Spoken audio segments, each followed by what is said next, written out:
they were. I was. Awesome. All right, well, here we go. Maybe? We good? I'm ready. All right. How do you start this? I was looking for the camera like 10 feet closer. Yeah. It's way over there. But it's zoomed in as if it was in the really same is. place. Yeah, I know. Whatever. Welcome back to Real Estate Makes Us Drink. Brian Quinlan here from Daniels Real Estate. Brad Nickham from Nest Mortgage Group. And our guest today is David from Moose for Less. There you go. All a right. moving guy on a real estate podcast. I We're know. finally getting some traction and We getting really this are. thing moving. We're going by single digits every day. Leaps and bounds. So, how this came about, you came to me and were like, hey, I was talking to somebody about a moving company, and that seems to be, in the world of real estate, I rarely, if ever, talk about moving. But obviously, it's a big deal. It's a major deal. I mean, you've got to have somebody come and pack up all your crap and move it somewhere. For sure. I mean, I'm usually just like, you're on your own to move at this point. So, Right. Brad had the idea of bringing on the moving company, and I was like, that's really good. That's a good person to talk to. Yeah. Now, you skipped a part. Our well- normal opening. What did? did you forget to do? Cheers. You always tell what you brought to drink. I don't always start with that though, but I do start with do. cheers. We'll Start with back cheers. that up. There you go. There you Cheers go. to you, sir. Cheers.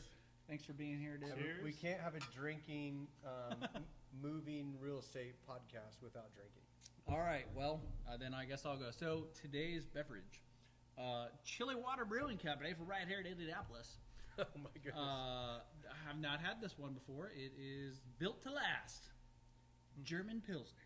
Is it any good? Tastes like a lot of the other beers I drink. So, in Right. a good way. I've got a Santo Masquila, half mezcal, half blue agave tequila, All right. and I just put it in a glass. Excellent. What are you drinking today? I think I have a Coors Light That's here. right. It's a Coors Light from the keg. Oh, fantastic. Eventually, that keg will go empty, and I'll get another one. I look forward to it. You want me to get that? It's okay. How about if Purdue wins Ooh, okay. the NCAA championship, I put that Purdue beer in there. I'm all right with that. Not a Purdue fan, but I like the beer. No, I think there's no chance of that happening, so I'm not too worried For about real? it. You don't see that? That literally is my team. I have picked to win it all. As an I'm IU sure grad, it actually lots of- pains me to say that. Lots but- of Indiana people have picked them to win Well, before. true. Yeah. That's true. Are you an NCAA I am. tournament follower? I am. Yep. And Got a you know bracket ready? I didn't do a bracket this year. As an Indiana grad, I kind of lost interest in That's when fair. Indiana stunk this year, so didn't really do anything with it. All right. So you don't have a bracket filled out, but do you have any team in mind? Like, it's gonna be it. You know what? I don't. I know Purdue is kind of got some traction this year. It pains me to say, but They're very good. that big 7-foot center helps them out tremendously. Absolutely. Yeah. Yeah. All right. But no particular No. team to go with. No, not right now. I'll pick my favorite when the Final Four is here. Okay. And I haven't watched a college basketball game in like 11 years, so I really am just kidding about Purdue. They may be the greatest team ever to play basketball. Probably not, but they're very good. Well, that's good. I hope they're good this win. year. I can't drink the beer that's in the keg anyway, so I'll make other people drink Purdue beer. Okay. I will gladly participate I knew you if would. we get to that. You'll have to drink it every time you're here. Man, Okay. I like to change it up. You do change it up. That's why I had you tell us what you were drinking. 'cause Thanks. That's usually what you Yep. lead off with. That's true. I know. Yeah. I was distracted by our guest. You're distracted by the Ready to idea of jump moving. in. You're always trying to get things moving, and here's really a guy am. that get it moving for you. Right. People might call me a mover and a shaker. That's right, or a shaker and a mover. Right. So the name of the company is Move for Less. Moves correct? for less. Yes. Okay. And where's your company from? How'd you get started, and where are you from? Right here in Indianapolis. Kind of got started organically 3 or 4 years ago. Had a buddy that was moving. We were moving his parents out of their home in Cincinnati, and the next door neighbor came over and said, "Are you guys professional movers? I just got a quote from a reputable company that was just outlandish, and just wondered if you guys do it." No, we're not. would you mind coming over and taking a look at what we've got anyway, and So maybe at you that can do point, it? you were working for beer and pizza for your buddies. There we go. That's right. I got a great deal for you. and so we went over. She asked us to come over. We did a walkthrough with her, and she told us, this is what this other company's charging us. What would you do it for? And we were like, holy cow, that's a lot of money. Can make what? Less than that. Let's see what we can do with this. And so we went back and kind of ran the numbers. What's it going to cost to rent a U-Haul? Didn't have any idea. Well, what's it going to cost to rent a U-Haul? How much are we going to have to pay some of our buddies to help us out? Whatever. Gave her a quote that was lower than what she had gotten before, and she hired us on the spot, and Diggity. kind of was like, hey, maybe there's a way to make some money here. And just started slowly, organically from there, running some ads on Craigslist, movers, and then growing from there. And I decided to see what the Indianapolis market would hold, and started kind of small, and then got in with my buddy Todd from Fine Date Advertising, and he put some advertising campaigns together for us, and we've just taken off like crazy over the past few years. Wow, that's fantastic. That's Something you probably never Everything we all do envisioned is in your hard. life that was going to be your job someday. Never envisioned it in my life. When we first got started, I was very hesitant to do it because it just wasn't. It's not a sexy business. It wasn't something that I was like, let's do it. But it's worked out well. And how long ago was it? I guess how We're long you've been going doing into it? year number 4. All right. Gotcha. Yep. Year number 4 here in Indianapolis. And incidentally, the last 2 years in a row, we have been ranked by Forbes magazine the #1 mover in Indianapolis. Wow, that's Based on fantastic. reviews, price, quality, and all those kind of things. They have several factors that they rank us in. So I feel like we're on a pretty good trajectory to continue this thing. I'm impressed you said trajectory right, because I mess that one up all the time. Guarantee it. I did see it's like 500, like 4.9 Yeah. star reviews on Google. I mean, that's incredible. Yep. and just to get to there, I mean, that's incredible. I think I have like 18. I have like 52. So We need to step it up. how big has your company grown at this point? Trucks, people? We have 7 trucks. I have like 12 full-time, and then I've got some other part-timers right now, and we're continuing to expand. We're looking to bring on a couple more trucks this year, and hopefully 3 or 4 more crews. Fantastic. Awesome. So let's say for a first-time home buyer, that person that's an apartment dweller that, has never really had a professional mover help get them into a house, what's something that they should think about and prepare for that they may not even know is a challenge? Well, some of the things that we offer that people don't think about is we offer packing services. Packing is something that a lot of people, even me, before I got into the business, just took for granted. You don't start packing until the day before Absolutely. or something. Right. So we offer packing services. We give help with that. We'll deliver boxes, or kind of an inline service that we offer as well is we offer tote rental, where instead of buying boxes, we've got 27-gallon totes that fit lots and lots of stuff that we will rent to you. We'll deliver them for free, and then we'll pick them up. Obviously, we'll help you move them. We'll pick them up for free and all that kind of thing. So planning ahead, getting that kind of stuff. We give 2-week rental on the totes, so it's kind of one of those things that it helps you prepare ahead of time. The more organized you are, the more packed you are, the easier the move will go, much faster the move will go, lower the cost will be. Well, the totes is a great idea. Oh, I absolutely. I'm never thinking thought like my wife, who loves the environment more so than I do, I guess. Yeah. She'll hear that and be like, "Wow, that's a great idea." Because and one of the things that we do offer as an incentive, kind of to get people to kind of go with the totes and that kind of thing, we're offering 2 hours of free packing if you rent the totes from us and do the move with us. So we'll come into the house, we'll do 2 hours of free packing for you. If you want more, great, we'll do more. If you don't, we give you the 2 hours. That's I awesome. feel like it could take 2 hours just to pack all of this. Hey, look, so when we had our little barn that we cleaned out to tear down to build this, right? So we had this little garage that we've lived here since 1997, so there was a lot of stuff. Yeah. So I rented a tote. But it was the kind they dropped off in the driveway, and then I filled up, and then they That's came and got right. it and took it away. Man, you don't realize how That's much a different company. crap you have. Oh my gosh, it's Man, it's like, Moving let's is- just fill up a dumpster. moving is the worst because you do realize all the crap that you've accumulated over time. It's like, oh my gosh, You do. it's brutal. That kind of ties into the next thing for preparing for a move is take it as an opportunity to get rid of a bunch of junk that you don't need. Yeah. Sure. We can help with that too. We do junk removal, we do haul off services as well.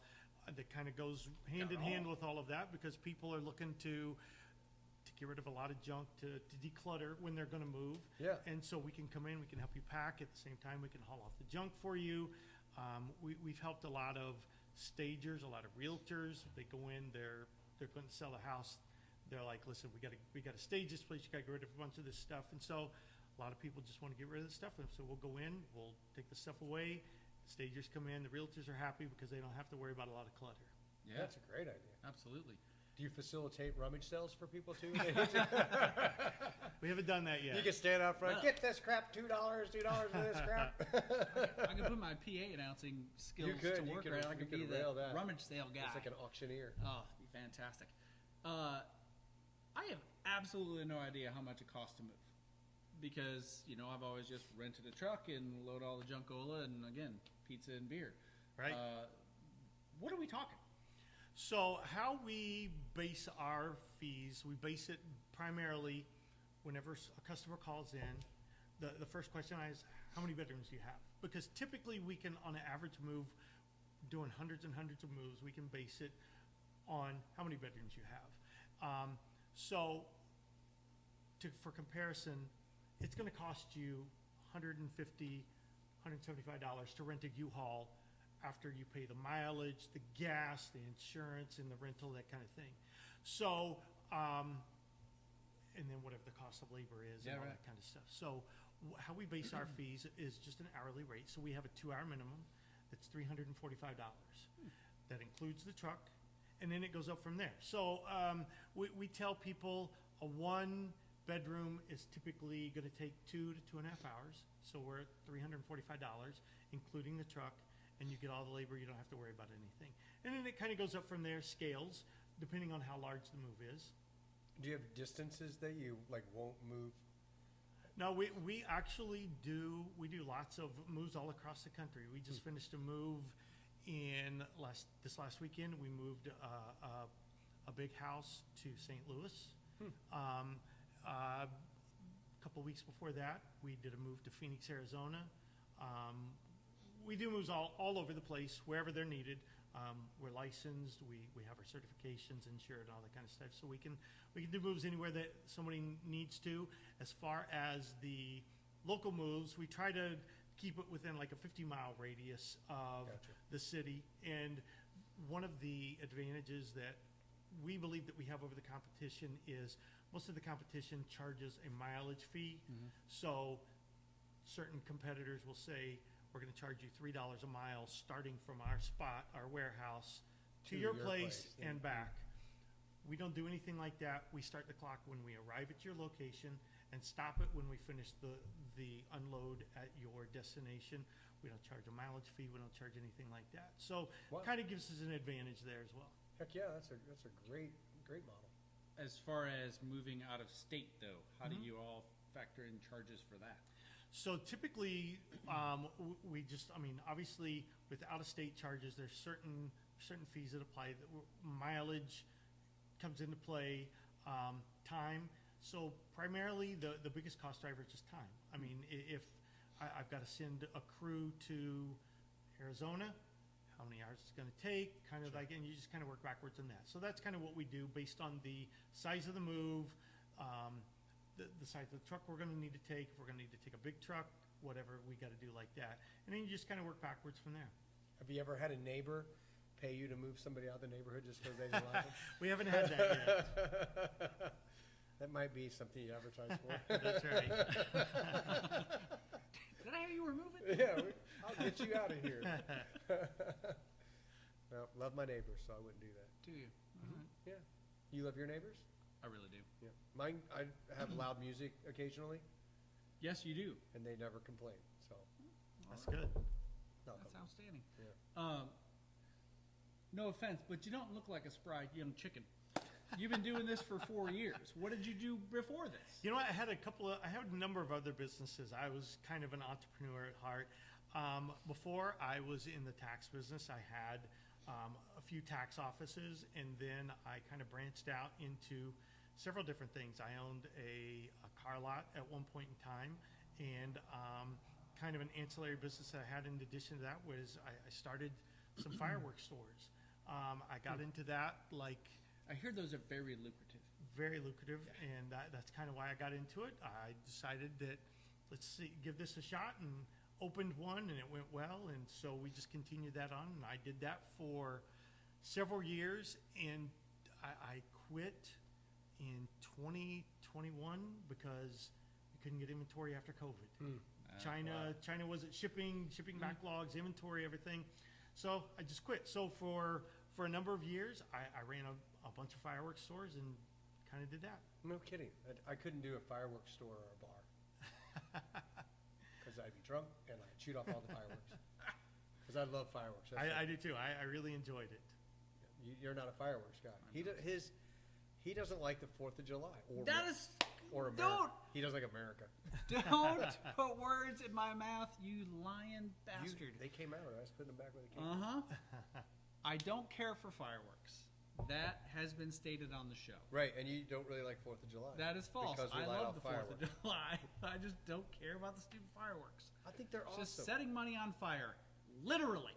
It is, yeah. It's true. It's fun, though. It's okay if you're selling them, though. Absolutely. If you're selling them, Yeah. that's a It's great like thing. someone else's dollars I would on love fire. fireworks That's if I was fantastic. selling them. Maybe that's the route I need to go. I'll have a better appreciation for it. We'll do that this summer. Will we? Because there's already a big 4th of July party at my house. So Okay, fine. you can come on down to our house. We may do that. I sound hickish on that one. So do you enjoy this business over the other businesses you've had? I do enjoy the business. The thing that I like about the business is I get to meet a lot of diverse people, and helping people out. I mean, it's nice, and I pride our company and my guys on the quality that we do, and so it's always refreshing to hear, like you said, 490 plus 4.9 star reviews. It's always refreshing to hear you guys are different than movers that we've had in the past. So you guys are different, or you guys are refreshing. I didn't know this existed. So it just gives you kind of a warm feeling to be able to help people out. Sure. Now, let's say a mortgage guy, it wasn't me that did the loan for a customer, and it wasn't Brian that was the realtor, because this doesn't happen to us because we're really good at what we do. But what would happen if you were scheduled to move on a day, and for some reason they couldn't close, and now they had to bump a day?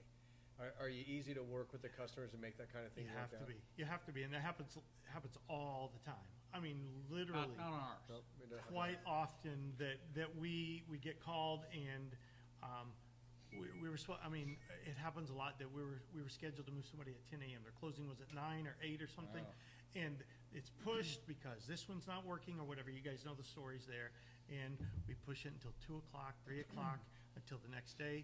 We try to make accommodations. Listen, it's difficult enough to go through the process without having to worry where you're going to find a mover. And during the busy season, our schedule's typically packed full, as well as other movers. So you just try to make as comfortable for the customer as you can. Now, when I've heard it happening, I've always wondered, but I've never asked the question, when somebody does have to move that, does that increase their fees, or is there, I ask that because if we have that happen to a customer, then that's something that could be negotiated, that if the seller, did something and has to change that move, or the buyer did something, that could be a fee that could be negotiated. True. If there's an additional fee. Unless they're using these guys. Yeah, use those Yeah. guys. Use those guys. So, Use us so it doesn't happen. right. Are you physically moving things yourself? I try not to. I do. I was just on a move to St. Louis. I helped them with the load to help it go better. I was out there for a couple hours, and Saturday before that, I was doing the same. I still get out there because I like to keep my finger on the pulse of what's going on and interact with my guys and that kind of thing. But I'm not in the field as much anymore, thankfully. Do you stay up on your yoga so that you're flexible and the Right. back's good to go? Yes, I try to do that. He I try looks to like stay a in yogi. shape. He looks Yeah. like Looks a like a yogi. yogi. So here's a question. What is the craziest thing that you've moved out of somebody's house? Wow. That's a good question. We've seen a lot of crazy things. I tell you, better than that, some of the craziest things that I've seen, we had a guy in Fishers, had a 2,500 square foot house that he used as a hoarder house. One person could walk in the front door and look around, and that was the extent of it. You couldn't go any further. We had to physically make a train and unload the boxes to be able to work our way in the house. And it was pretty wild, and we didn't get through it all. And he would tell us, I'm not speaking out of school, but he would tell us, listen, I've got an illness. I just can't. And he was literally boxing up cases of wet naps from KFC. I mean, just stuff like that. So that was one of the crazier ones. We spent days and days and days out there, just pulling stuff out of his house, and we couldn't finish it. We couldn't finish it. He had sold the house, and we couldn't get it all empty before the new buyer took over. So the buyers got stuck with that. Wow, exactly. I just when I think of crazy things, I picture you guys like with a couple of strings and lowering a piano down out of the 8th floor or something. We've done things like that. It hasn't been a piano, but we've had situations where we've had people with large sofas in townhomes. Sometimes townhome stairwells aren't as wide. Pivot. Where the ceiling comes down, and we've had to lower them down. So we back our truck up to the balcony, and then lower them over the balcony onto the truck, and then unload from I can there. only imagine the scene from Friends, and somebody yelling "pivot" on every job you Every do. job, Right. That's hilarious. But it wasn't even that funny of a thing. No, dude, it was. Was it? It was hysterical. Trying to think I was crying at that one. So, if someone has a gigantic piece of furniture, like a piano or a pool table that are extremely heavy, Or a giant hat. Is there, I don't know, like a extended charge for something like that? There is an upcharge for extremely heavy items, and the reason for the upcharge is just because, number one, the liability involved, because an extremely heavy item is typically a more expensive item, a piano or something like that. So the liability involved in something like that, I don't want to be responsible for us dropping a baby grand that I was moving for $100. Right, Yeah, I mean, that hurts. So there's an upcharge for that. There's an upcharge for extremely heavy items like 500, 600, 700. We've moved 1,000-pound gun safes in the past. Oh, yeah. And the reason for that is, man, my guys go through a lot to get that moved. So we pass that on to the guys. Makes sense. Is there should somebody look at special insurance when they're moving, or does your homeowner's insurance already cover if something happens? Good question, Brad. That's a very good question. Very good question. So your homeowner's insurance does cover moves and that sort of thing.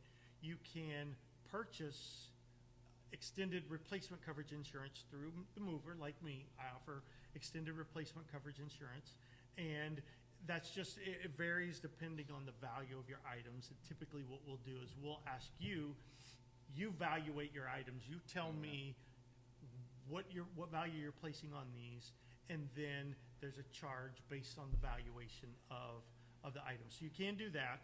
Otherwise, we have cargo insurance that we have, and if something were to happen to all of the stuff and that kind of thing, we're fully insured and it'll be covered. I seen a moving truck crushed by a semi on an interstate drive one day, and I thought, wow, that's like, not only is it bad for the driver and the truck and the truck that hit it, I thought, man, that's all of somebody's stuff. Yeah. You know? Yeah, And that's rough. you know, and then every once in a while you see that trash bag of clothes that you go, oh no, someone lost their stuff. You know? Exactly. They didn't hire a mover. There you go. That's all their stuff. Yep. Yeah. So how far out does someone need to book you all? Yeah, you know what? The moving business ebbs and flows. The beginning of the month isn't as busy. The end of the month, when everybody's trying to get out, is super busy. So we try to tell people, book as far out as you can. We'll be flexible in moving it around if you need to. But we're typically a week or two out. Sometimes during the summertime, we can be as much as a month out. We try to be flexible. We try to add more crews to get out there, but there's only so much capacity and time in the day. Yeah, it requires good planning on everybody's part. Absolutely. Yeah. Awesome. What's the best way people can contact you? Listen, go to my website, movesforless.com. All the contact information's there. I have my rates on there. I have pretty much all the information that you would need, and you can contact us with the contact numbers on there. You could probably get us a QR code too to put right on the video, can you? Absolutely, I can. I can get you a QR code that you can scan and go straight to my website and the booking page. You know what? Not everyone is as technologically savvy as Brad Nickham. That's impressive. Especially me. Especially you, Brad. Wordsmith, you are not. Well, Anything I else? can think of something that we haven't done so far in this Shots, podcast. baby. We have not done a shot, and we always Are do you- a shot. in the before- podcast. Let's do it. Before we get to that, you're good with that? I'm good with that. All right. I have my own shot glasses We over do. there. So they Which is a parting gift for you literally today. say, when I tell Give my me a shot? realtors, I say, give me a shot if you haven't used me before. Do you have a favorite Look amongst the spirit wall. that you would You know what? do a I would like shot to of? try the agave there that he's drinking. Oh, that sounded there you interesting. go. Well, oh wait, there's even So a- this is Sammy Haggar Yep. and Guy Ferreri's newest tequila, Ferretti. How do you say his name? Fieri. Fieri. Fieri, there you go. Sorry, Guy. I'm sure he's watching. He's going Hello, to be guy. listening someday. So, Sammy used to own a tequila company called Cabo Wabo. Sammy started Yep. that. It was really the first true celebrity tequila, but actually the second tequila owned by a celebrity. The first one was a company called Patron, and Patron was actually owned by the guy who owns Paul Mitchell. He doesn't anymore. He sold it. But so Sammy kind of started the whole revolution of actual celebrity tequilas, and he was very particular about the way that tequila was made. There's no additives. It was made by El Rodero Riviera at the Riviera family distillery that started in like the early 1900s, and he picked made the best tequila, and it was great tequila then. Today not so great. Cabo Wabo. He sold it to Sky Beverage for $120-some million. And Guy has been a friend of his for years. Guy promoted that Cabo tequila in his restaurants in California, and Sammy told Guy, "Hey, I sold the company for $100 million," and Guy made the comment, "Well, if you ever get in the tequila business, let me know. I want to get back in." And Sammy said, "Oh, that'll never happen." So several years later, Guy said he got a phone call that just said, "Hey, Guy, are you in? I need you to wire $250,000 to me on this day." And he's like, "What am I in? What is it?" what happened? He said, "Well, I'm going to start a company, and we're going to make a mezcal, and we're going to blend it with a blue agave tequila to take a little bit of the harshness and smokiness out of it, but you still have a little bit of that pepper." And so this is different than what you've Oh, tasted. hey, all right. So they started with this, and it came out a couple years ago in an ugly bottle. Then it moved to the school bottle, and then they made a Blanco, a Reposado, and an Añejo that's just a straight, fantastic tequila made at the original place that Cabo Wabo was, and it's fantastic. So not everybody's like you that has Hey. such a deep love for tequila. Oh, love me. So I just want to thank you for choosing tequila. Do you want to eat David. pickles? No. Honestly, tequila will always be better than the pickles, I believe. Cheers, my Thanks friend. for being here today. Appreciate Enjoy it. it. And you don't have to shoot it. This is more of a sipper taster, but it's very good. Oh, I can just do. Oh, that's nice. You like that? Of course, It it is just good. extends my pain. So Are you a tequila guy? Not typically, Okay. but this is pretty smooth. Yeah, if you notice, more than half the shelf's tequila. There's, I think 40, 45 different Gosh. tequilas on the shelf. we need to do something else other than tequila next I time. mean, it's no Fortaleza. it is not. It's not a Cascaween. Right. Todd, you sure you want to finish it, buddy? I am more than good. I see the pain on your face. I am Did that hurt? No, this is Okay, good. That's good stuff. Uh, I mean, that's all I've been drinking. I just had it in a glass, so my shot just became the same. Just want to point out for the first time ever, we have a live studio audience Yes, here today. a live studio So audience. I'll just throw this out to the viewers out there. If you ever want to come on down to Real Estate Makes Us Drink, we can promise you a beverage, maybe a shot, and entertainment. Really, was this not entertaining? See, come back anytime. Say, oh, There this you is go. great. That's awesome. So now we have like 12s of listeners. We're gonna need more seats. Well, there's a couch. It's true. Let's wrap it up. All right. All right. Thanks for checking out Real Estate Makes Us Drink. Please leave us a comment. If you need some moving services, we're going to continue to post the contact information down there at the bottom. At, of course, Indianapolis area. But if you're moving away from Indianapolis, they can certainly help you with that. Real estate services, hit me up. Mortgage services, call me. Absolutely. We'll see you next time Real Estate Makes Us Drink. Thanks for watching. Cheers. Thanks for watching.